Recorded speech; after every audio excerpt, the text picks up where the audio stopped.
नमस्कार साथियों, आप सभी का अपने YouTube चैनल में स्वागत करता हूं। आज हम लोग बात करेंगे राष्ट्रीय पिछड़ा वर्ग आयोग के बारे में। राष्ट्रीय पिछड़ा वर्ग आयोग का गठन कब किया गया, कैसे संविधान संशोधन के द्वारा इसको संवैधानिक दर्जा दिया गया, राष्ट्रीय पिछड़ा वर्ग के आयोग के अध्यक्षों, उपाध्यक्षों और उसके सदस्यों की नियुक्ति कैसी होती है, राष्ट्रीय पिछड़ा वर्ग आयोग पिछड़े वर्ग के लोगों के सामाजिक, आर्थिक और शैक्षणिक रूप से उनको कैसे सहायता उपलब्ध कराता है, समय समय पर राष्ट्रीय पिछड़ा वर्ग अपनी वार्षिक रिपोर्ट तैयार करता है, उसको राष्ट्रपति को प्रेषित करता है, उसके बाद उसको संसद में रखा जाता है। राष्ट्रीय पिछड़ा वर्ग राज्यों में कैसे काम करता है, इन सब के बारे में आज जानेंगे। राष्ट्रीय पिछड़ा वर्ग आयोग को 2018 में राष्ट्रीय पिछड़ा वर्ग आयोग को संवैधानिक दर्जा दिया गया, जो 102वां संविधान संशोधन अधिनियम के द्वारा 2018 में इसको संवैधानिक दर्जा दिया गया। इसे सामाजिक और शैक्षणिक रूप से पिछड़े वर्ग के बारे में शिकायतों तथा कल्याणकारी उपायों की जांच करने का अधिकार प्राप्त है। इससे पहले NCBC सामाजिक न्याय एवं अधिकारिता मंत्रालय के तहत संविधिक था, मतलब 2018 के पहले ये सहकारिता सामाजिक एवं अधिकारिता मंत्रालय के तहत आता था, लेकिन 2018 के बाद संविधान संशोधन के द्वारा इसको संवैधानिक दर्जा राष्ट्रीय पिछड़ा वर्ग आयोग को दिया गया है। राष्ट्रीय पिछड़ा वर्ग आयोग की जो पृष्ठभूमि है वो आज़ादी के बाद 1950 और 70 के दशक में काका कालेकर और BP मंडल की अध्यक्षता में क्रमशः 2 पिछड़ा वर्ग आयोग की नियुक्ति की गई। काका कालेकर आयोग को पिछड़ा वर्ग आयोग के रूप में भी जाना जाता है। इसी तरह 1992 में इंदिरा साहनी मामले में सर्वोच्च न्यायालय ने सरकार को निर्देश दिया था कि वह लाभ और सुरक्षा के उद्देश्य से विभिन्न वर्गों, पिछड़े वर्गों के समावेशन और बहिष्करण पर विचार करने तथा जांच एवं सिफारिश के लिए एक स्थायी निकाय का गठन करे। इन निर्देशों के अनुपालन में संसद ने 1993 में राष्ट्रीय पिछड़ा वर्ग आयोग अधिनियम पारित किया और NCBC का गठन हुआ। इसके बाद 2017 में 130वां संविधान संशोधन विधेयक संसद में प्रस्तुत किया गया ताकि पिछड़े वर्गों के हितों को प्रभावी ढंग से संरक्षित किया जाए। उसके बाद 2018 में अगस्त में इस विधेयक को राष्ट्रपति की सहमति मिली और NBC को संवैधानिक दर्जा प्राप्त हुआ। संसद द्वारा एक अलग विधेयक पारित कर राष्ट्रीय पिछड़ा वर्ग अधिनियम 1993 को निर्दिष्ट किया गया। अतः 1993 का जो अधिनियम था राष्ट्रीय पिछड़ा वर्ग आयोग का, उसको खत्म करके जो नया संविधान संशोधन के द्वारा 2018 में संवैधानिक दर्जा दिया गया, उसकी जगह उसने ले ली, मतलब राष्ट्रीय पिछड़ा वर्ग आयोग को संवैधानिक दर्जा मिला। NCBC की जो संरचना है, मतलब इसका जो बॉडी है वो कैसे, इस आयोग में 5 सदस्य होते हैं, जिसमें अध्यक्ष, उपाध्यक्ष तथा 3 अन्य सदस्य शामिल होते हैं। इनकी नियुक्ति राष्ट्रपति द्वारा हस्ताक्षरित उनके मुहरयुक्त आदेश के द्वारा होती है। मतलब जो इसके अध्यक्ष होंगे, उपाध्यक्ष होंगे, जो 3 सदस्य होंगे वो राष्ट्रपति के द्वारा मनोनीत किए जाएंगे। उसके बाद अध्यक्ष, उपाध्यक्ष, अन्य सदस्यों की पद एवं सेवा शर्तें जो है और कार्यकाल का निर्धारण राष्ट्रपति द्वारा किया जाता है। राष्ट्रपति हमारे देश का संवैधानिक रूप से सबसे प्रमुख होता है, लेकिन जो शक्तियां हैं वो केंद्रीय मंत्रिमंडल, प्रधानमंत्री और संसद में निहित होती हैं। तो एक तरह से इनकी जो नियुक्तियां होती हैं वो सरकार के द्वारा, जो भी प्रेजेंट टाइम में जो भी सरकारें होती हैं वो अपने हिसाब से करती है और उसको राष्ट्रपति अनुमोदित करता है। उन्हीं के द्वारा सेवा शर्तें, तनख्वाह, वेतन भत्ते, कार्यालय और इनके बजट, सारा प्रावधान जो है किया जाता है। संवैधानिक प्रावधान में अनुच्छेद 340 अन्य बातों के साथ साथ सामाजिक और शैक्षणिक रूप से पिछड़े वर्गों की पहचान करने, उनके पिछड़ेपन की स्थितियों को समझने, उनके सामने आने वाली कठिनाइयों को दूर करने के लिए सिफारिशें करने की आवश्यकता से संबंधित है। इसके अलावा 102वें संविधान संशोधन अधिनियम द्वारा भारतीय संविधान में 2 नए अनुच्छेद 338B और 342A को जोड़ा गया है। यह संशोधन अनुच्छेद 366 में कुछ परिवर्तन करता है। इसके अलावा अनुच्छेद 338 भी सामाजिक और शैक्षणिक रूप से पिछड़े वर्गों से संबंधित शिकायतों, कल्याणकारी उपायों की जांच करने के लिए राष्ट्रीय पिछड़ा वर्ग आयोग को अधिकार प्रदान करता है। इसी तरह अनुच्छेद 342 से राष्ट्रपति को विभिन्न राज्यों के शासित प्रदेशों में सामाजिक और शैक्षणिक रूप से पिछड़े वर्गों को निर्दिष्ट करने का अधिकार प्रदान करता है। इन वर्गों को निर्दिष्ट करने के लिए वह संबंधित राज्य के राज्यपाल से परामर्श कर सकता है। हालांकि यदि पिछड़े वर्गों की सूची में संशोधन किया जाना है तो उसके लिए संसद द्वारा अधिनियम कानून द्वारा आवश्यकता है। इस तरह जो है इस संशोधन, मतलब संवैधानिक संशोधन के द्वारा संसदीय जो है राष्ट्रीय पिछड़ा वर्ग आयोग को ये सारी शक्तियाँ दी गई हैं। मतलब ये सारे काम जो है दिए गए हैं, जिसमें अनुच्छेद 338B, अनुच्छेद 343A और अनुच्छेद 336 में परिवर्तन किया गया है।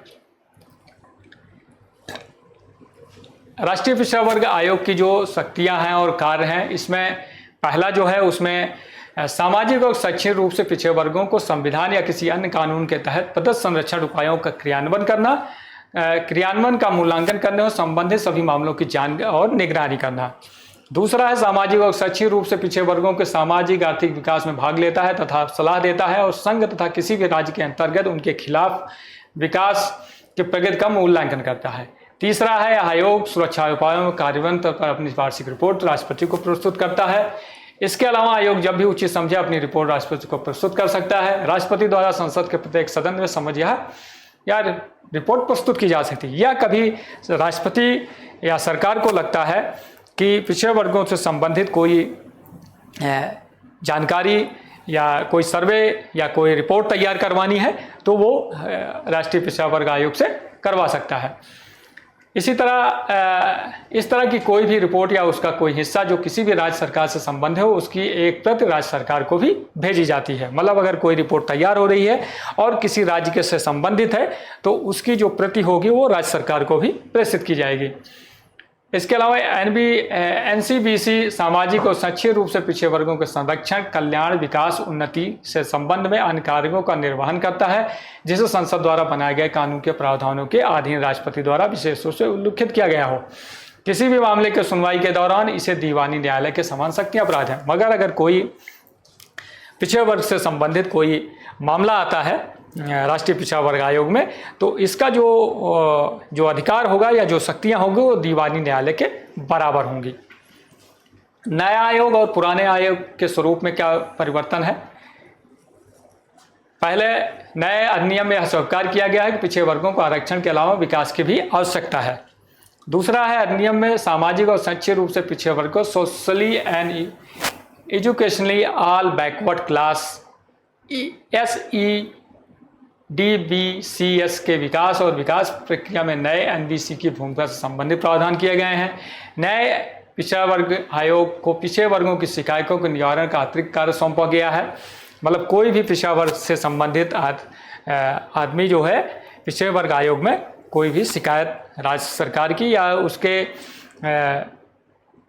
पिछड़े वर्ग से संबंधित कोई समस्या उत्पन्न हो रही है या कोई ऐसा कानून है जिससे उसके शैक्षणिक और सामाजिक या आर्थिक स्तर पे चोट पहुंच रही हो, तो वहाँ वो शिकायत कर सकता है। इसके अलावा अनुच्छेद 342 से पिछड़े वर्गों की सूचियों में किसी भी समुदाय को शामिल करने या हटाने के लिए संसदीय सहमत की अनिवार्यता को अधिक पारदर्शी बनाया गया है। मतलब अगर पिछड़े वर्ग में किसी भी वर्ग को या किसी भी जाति को शामिल करना है या उसको निकालना है, तो ये भी काम जो है राष्ट्रीय पिछड़ा वर्ग आयोग जो है संसद की सहमत से करेगा। सूची समावेशन और आरक्षण के अलावा यह विकास तथा कल्याण के सभी मापदंडों के समानता के प्रत्येक समुदाय के व्यापक एवं समग्र विकास एवं उन्नयन को आवश्यक बनाता है। इसके अलावा राष्ट्रीय पिछड़ा आयोग के जो मुद्दे हैं उसमें ऐसा माना जा रहा है कि राष्ट्रीय पिछड़ा वर्ग आयोग के नए संस्करण द्वारा विश्वसनीयता और प्रभावी सामाजिक न्याय व्यवस्था प्रदान किए जाने की आवश्यकता है की संभावना नहीं है। नए राष्ट्रीय पिछड़ा वर्ग आयोग की सिफारिशों को सरकार के लिए बाध्यकारी नहीं है, क्योंकि इसे पिछड़ेपन को परिभाषित करने का प्राधिकार प्राप्त नहीं है। इसलिए यह विभिन्न जातियों द्वारा उन्हें पिछड़े वर्गों में शामिल किए जाने के लिए की जा रही मांगों के रूप में पर्याप्त चुनौती का समाधान नहीं कर सकता। इसी तरह NCBC की व्यापकता को बनाए रखने तथा निकाय की इसमें मूल अनुच्छेद 340 से संबद्धता को समाप्त कर सरकार ने संविधान विशेष संरक्षण की संपूर्ण योजनाओं को खतरे में डाल दिया है। विशेषज्ञ निकाय की जो विशेषताएं सर्वोच्च न्यायालय ने निर्देशित की है वो नए NCBC की संरचना में उपलब्ध नहीं है। हाल में जारी कुछ आंकड़ों में SC, ST और OBC श्रेणियों में विषम प्रतिनिधित्व का पता चलता है। ऐसे में मात्र संवैधानिक स्थिति तथा अधिक नियमों से जमीनी स्तर पर समस्याओं का समाधान नहीं होगा। इसी तरह अनुच्छेद 338B(5) NCBC के परामर्श से पिछड़े वर्ग की सूची में आवधिक संशोधन संबंधी सर्वोच्च न्यायालय के अध्यादेश पर मौन है। तो ये सारे मुद्दे हैं। मतलब संवैधानिक दर्जा पिछड़े वर्ग के आयोग को मिल गया है, लेकिन जो इसकी रिपोर्टिंग होती हैं, जो इसके परामर्श होते हैं या जो ये सलाह देता है, इसको मानना ना मानना वो सरकार की इच्छा पे निर्भर होता है।